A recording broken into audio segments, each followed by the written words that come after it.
पहिल्या डेटवर काय गिफ्ट द्यायचा हा प्रश्न तुम्हाला पडलेलाच असेल ना. पहिली डेट म्हणजे एकमेकांवर छाप पाडण्याची पहिली मोठी संधी. अशा वेळी रिकाम्या हाताने जाणं थोडं कठीण वाटतं, पण खूप महागडं गिफ्ट देणंही समोरच्या व्यक्तीला गोंधळात टाकू शकतं. जर तुम्हीही काय गिफ्ट द्यावं या विचारात असाल तर या 3 बेस्ट ऑप्शन्सचा नक्की विचार करा. नंबर 1, एकच फूल किंवा छोटा बुके.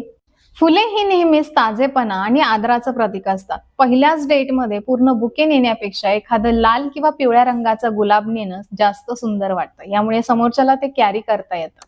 Number 2, customised chocolates. गोड कोणाला आवडत नाही. चॉकलेट्स हे मूड फ्रेश करण्यासाठी उत्तम असतं. पण साधे डेअरी मिल्क नेण्यापेक्षा एखाद्या चांगल्या बेकरीतील हँडमेड चॉकलेट्स एक चांगला पर्याय ठरू शकतात. नंबर 3, पुस्तकं.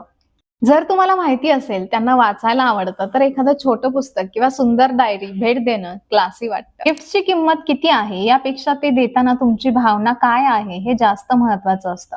तुमचं सर्वात मोठं गिफ्ट म्हणजे तुमची वेळ आणि तुमचा आदर आहे. तुमची पहिली भेटवस्तू अशी असावी की ती पाहिल्यानंतर त्यांना तुमची आठवण यावी. जर हा व्हिडिओ तुम्हाला आवडला असेल तर लाईक करा, तुमच्या डेट करणाऱ्या मित्रमैत्रिणींना पाठवा आणि आपल्या चॅनलला सबस्क्राईब करायला विसरू नका.